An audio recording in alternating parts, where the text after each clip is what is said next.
Hey, let's go ahead and check out some Pluerries here. Mid-July, California Zone 10B, San Diego County. Right here in the foreground, this is Candy Heart. This is a Pluerry. This is a cross between a plum and a cherry. Pluerries are a product of Dave Wilson. They're all patented varieties. Candy Heart here has a distinct shape to it. It gets its name Candy Heart because it has this little nub down here at the bottom. So that's how you can tell you're looking at that you're looking at Candy Heart versus some of the other Pluerries. I have Candy Heart here. I also have Sweet Treat. I have Flavor Punch as well. Flavor Punch has not produced fruit for me yet, so I'll have to wait another year before I taste test that. But if I come over here and check out Sweet Treat, you're going to see that there is an abundance of Sweet Treat. So this one flowered like crazy, and I did a decent job at thinning, but even that I probably could have taken twice as many flowers or young Pluerries off and still gotten an abundant crop this year. So you'll see Sweet Treat here. It does not have that little bump at the bottom. So if you're looking to spot the difference quickly, Candy Heart and Sweet Treat, easy to tell them apart.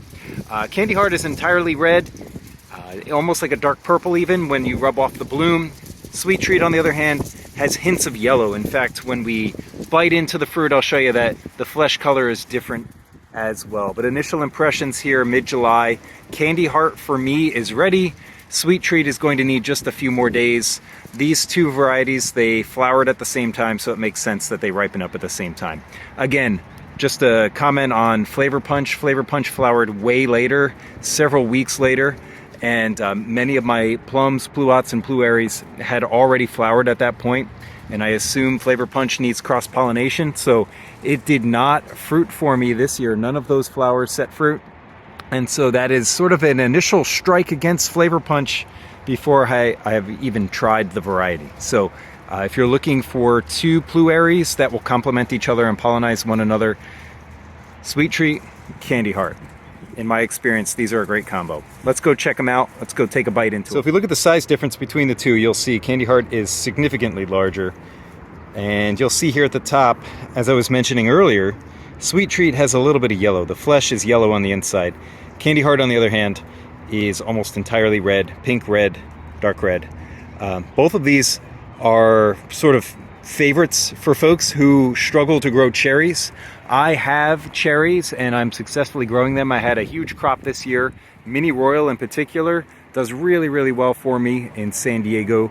However, our cherries, our low chill cherries, they ripen up in May, and then you kind of forget about them because you harvest your crop so early on and then you're done and you have to wait until the next year.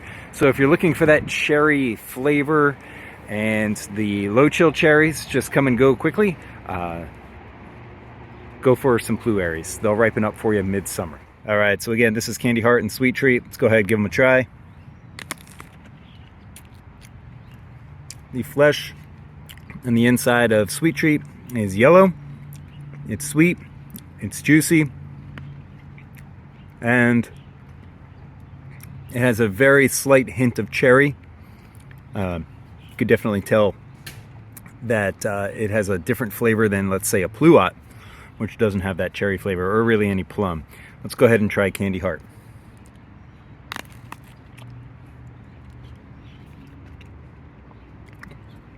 Candy Heart was a little bit more ripe, therefore it's a little sweeter, it's a little juicier. Both of these are fantastic.